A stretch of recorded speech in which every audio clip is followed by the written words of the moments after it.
大家好，欢迎来到听书学史。无论做什么事，都只能坚持3天。想要改变，却总是重复同样的每一天，毫无进展。这让您不禁想要思考：我真正想做的事情是什么？如果能找到这个答案，生活将会彻底发生改变。实际上，这些困扰都是习惯所导致的。您的生活是由习惯的积累所形成的。改变生活就意味着改变习惯。心态改变了，行动就会改变；行动改变了，习惯就会改变；习惯改变了，个性就会改变；个性改变了，命运就会改变。这句话可能有些人听过，这是心理学家威廉·詹姆斯的话，其根源来自印度教。据研究，约80%的行为和思考都是模式化的，在日常生活中无意识地重复进行，所以改变习惯很难。正因为他们是无意识的重复进行的，才会如此难以改变。大多数人试图用自己的方法来改变习惯，但往往不成功。如果下定决心去做的事情能够坚持下去，生活就会得到改变，这一点是毋庸置疑的。问题在于，如果用精神或毅力来强迫自己坚持，往往会感到痛苦，最终无法坚持下去。因此，想要改变习惯，首先需要学习能够有效改变习惯的方法。今天我想介绍这本书，可以帮助你改变习惯。作者是古川武士先生所撰写的《创建理想人生的习惯大全》。希望这本书能给您带来帮助，让您找到持续改变的方法，从而实现理想的生活。习惯养成方面的专家古川先生已经出版了多本关于习惯养成的书籍。书中从行为、思维、情感和环境4个角度介绍了65种习惯养成的方法。这次我将精选其中一些非常实用的方法，并结合其他习惯养成书籍中的技巧为大家介绍。特别推荐给那些总是3分钟热度的人，并亲身体验这些方法的效果。今天介绍的视频内容包括以下3部分：第一，记录并体验成就感；第二，即公开宣布您的目标，从而断绝退路；第三，例外规则。我还将介绍本书中提到的幸福公式，请大家一定不要错过。那么我们现在开始吧。第一部分，记录并体验成就感。您是否有过因为记录下自己的努力而感到动力大增的经历？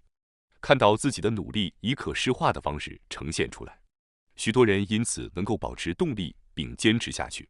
作者说，回想一下你小学时参加广播体操的情景。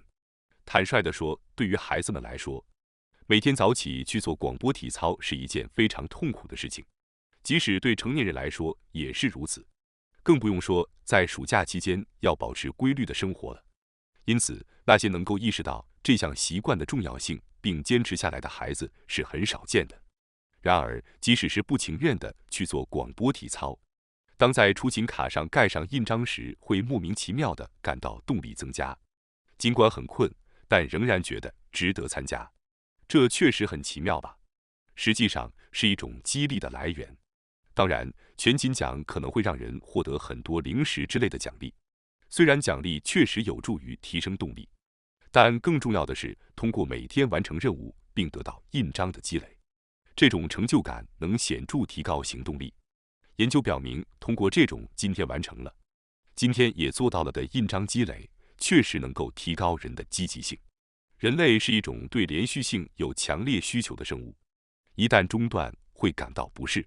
比如说，每天在日程表上画1个圆圈，这种方法可以帮助您克服中途想要放弃的冲动。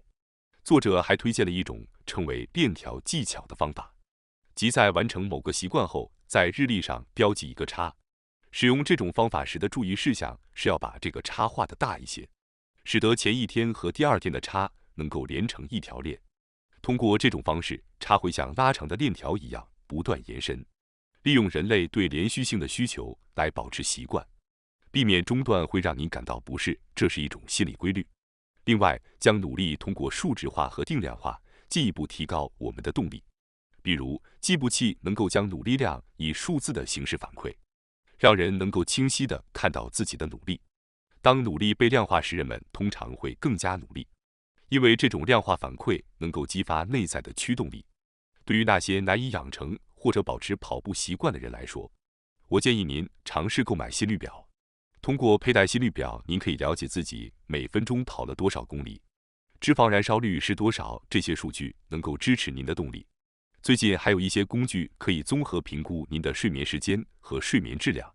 如果您使用这样的睡眠评分系统，比如今天得了83分，而昨天得了50分，你会发现自己浅睡眠的时间很多，这可能会促使您戒掉睡前饮酒的习惯，或者在睡前进行一些运动，甚至是提前30分钟上床睡觉，以增加深度睡眠时间。仅仅盲目的增加睡眠时间是没有意义的，因为这样会让你容易放弃。有了这个睡眠评分系统，你会更加努力去争取更高的分数。通过将行为量化并进行自我评估，您是否能够养成习惯将会有很大的不同。如果有适合您的工具，希望您能尝试使用。此外，作者还想介绍另一个提升动力的工具，那就是计时器。特别推荐使用计时器进行番茄工作法。这种方法不仅有助于习惯养成，还能显著提升集中力。近年来，许多商业和学习领域的 YouTuber 都在推广这项技术，因此它的知名度不断提升。为了那些还不熟悉这项技术的朋友们，我在这里简要介绍一下。番茄工作法是一种时间管理方法，在1980年代由弗朗西斯科·西里洛创立的。此外，这个人原本只是一个普通的大学生，也曾为时间管理和缺乏集中力而苦恼。在寻找提高集中力的方法时，他想到使用计时器来计时学习。这看似是一个简单的想法，但接下来的发展却非常了不起。他通过计时器将时间分割，简单的再现了截止日期效应，强迫自己进入集中模式。最初他设定的时间是10分钟，经过反复试验，最终形成了现在广为人知的25分钟集中工作加5分钟休息的番茄工作法，并在全球范围内广泛传播开来。具体来说，番茄工作法将一项工作分为25分钟的集中工作时间和5分钟的休息时间，每30分钟为一个完整的工作周期。即使是在工作过程中到25分钟时，也要确保休息5分钟。需要注意的是，在这5分钟的休息时间内，不要玩手机，因为这会导致所谓的注意力残留现象，影响您的集中力。这样一来，当您重新开始工作时，很难再集中注意力。因此，建议在这5分钟的休息时间内进行冥想，并将其养成习惯，因为冥想对提高集中力非常有效。此外，使用番茄工作法时，确保中途不被打断也非常重要。要坚持完整的25分钟，在此期间，建议设定一个25分钟的计时器，并将手机屏幕朝下放置，以达到最佳效果。因为在使用番茄工作法时，常见的错误就是频繁查看时间，这会导致集中力不断被打断。一旦开始，就不要再看计时器，直到闹钟响起时再休息。这种方法是维持集中力的最有效方式。通过这种方式，你会意识到自己在集中力方面的不足，即使是25分钟完全专注于任务也并不容易。您可能会很快想玩手机或看漫画。坚持25分钟完成任务并掌握这种技巧，也是习惯养成的一个目标。接下来第2部分，我们将探讨一种固定的习惯养成技巧，即公开宣布你的目标，从而断绝退路。这种方法被许多人实践过，其效果也在科学上得到了验证。原因在于，人们发现与他人约定的事情相比，与自己约定的更难打破。这虽然是显而易见的道理，但却非常重要。承诺与一致性理论指出，一旦人们内心决定了某事，或者公开宣布了某个行动，就更容易继续做出与之一致的行为。例如，即使读起来很无聊，你也许会努力把一本书读完，因为你已经买下了它，尽管这可能是一种浪费，但这种行为却很常见。这正是承诺与一致性理论的体现。人们希望自己的行为与之前的决定保持一致。研究表明，当我们公之于众地宣布目标时，这种效果会更为显著。因此，公开宣布你想养成的习惯会大大增加习惯养成的可能性。为了提高公开承诺的成功率，除了最初的宣言外，还应定期报告进展情况，比如今天取得了哪些进展，本周为达成目标做了哪些努力等。最佳的方法是找到一个互相监督的伙伴，互相汇报进展，共同努力。然而，在现实生活中找到这样一个理想的伙伴并不容易。如果找不到合适的伙伴，也不必担心。在当今时代，您可以有效地利用社交媒体网络。没有报告对象的情况下，建议通过网络进行进展报告，这同样是一种有效的方法。比如说，如果您关心减肥，在网上搜索减肥账号，会看到很多人分享他们的努力和成果，这些推文会激励您继续前进。也可以搜索一起减肥的朋友们，每天或定期打卡，一起监督彼此。此外，通过公开宣布您的目标并与他人分享，不仅可以建立减肥伙伴关系，还能显著提高养成习惯的成功率。定期报告达成的好处还包括帮助您时刻记得最终目标。养成习惯失败的主要原因之一是容易忘记最终目标。您可能在新年时决定开始写博客，但到了2月却完全忘记了。人类大脑偏爱新鲜事物，容易在日常琐事中忽略长期目标。为了避免这种情况，建议定期报告进展情况。每天口头重复目标或在墙上贴出目标都是有效方法。即使在持续努力的情况下，坚持口头宣读目标也非常重要，因为这可以激发行动，避免心理上的不适应。希望您能实践这些方法。接下来，我想讲解一下第3部分：例外规则。为何我们难以坚持一件事？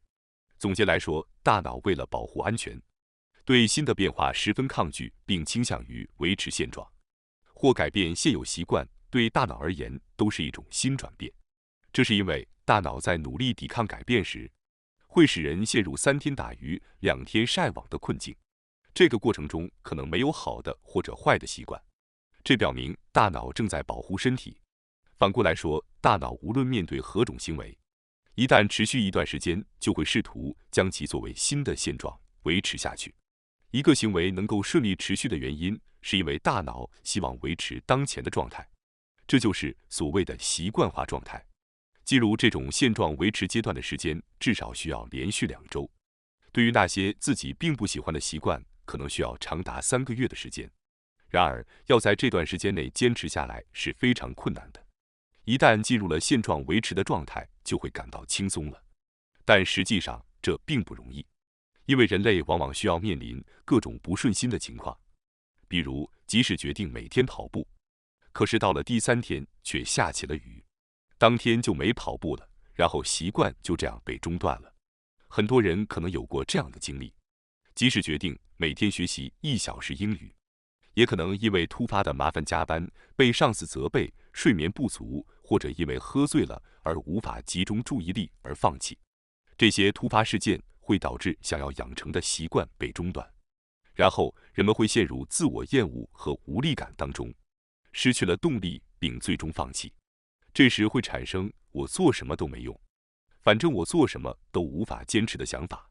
但是只要您每天改变一点点，一旦开始实践，你会发现日复一日的生活逐渐改变，你会自然而然地开始关注美好的事物，感受到自己的心情变得明亮起来。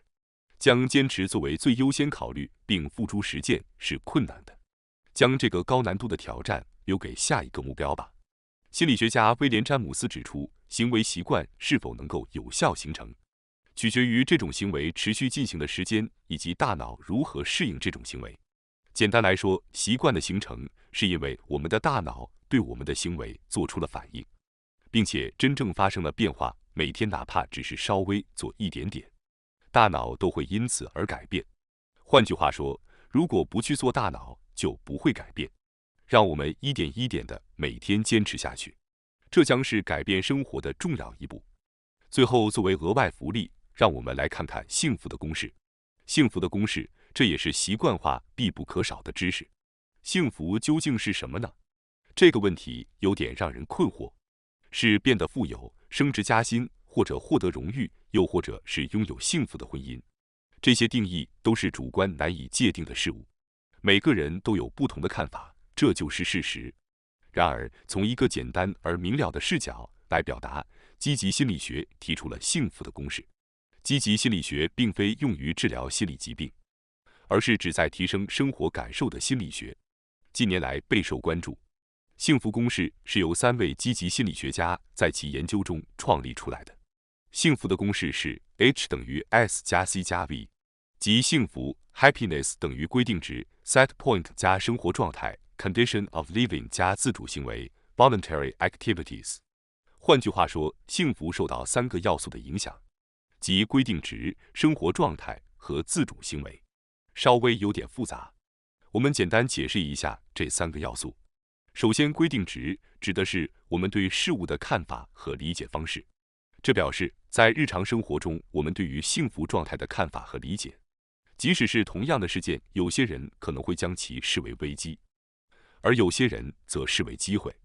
这种看法上的差异是天生的，并且据说即使随着时间的推移也不会有太大变化。例如，一个杯子有半杯水，到底是半满还是半空？即使事实相同，不同的解释会导致不同的看法。积极心理学认为，思维方式在很大程度上是遗传决定的，改变起来比较困难，但通过思维训练，规定值也能逐渐改变。虽然遗传和父母的影响对思维方式有很大影响，但后天的训练仍有可能带来显著改变。无论如何，我们对事实的解释方式会在很大程度上左右幸福感的40%。知道只要改变解释方式，就可以显著影响幸福感，这个事实本身就能够改变未来的思维方式。理解这些内容非常重要。第2个要素，生活状态，指的是日常生活中发生的各种事件和经历，比如说幸运的事情，例如中了彩票，或者不幸的事情，如公司破产或生病等。根据积极心理学理论，这些事件对幸福感的影响程度仅约为10%，即使中了彩票，它也不会长期提升幸福感。相反，不幸的事件暂时会降低幸福感，但最终个人的幸福感会回归到他们的既定价值观念上。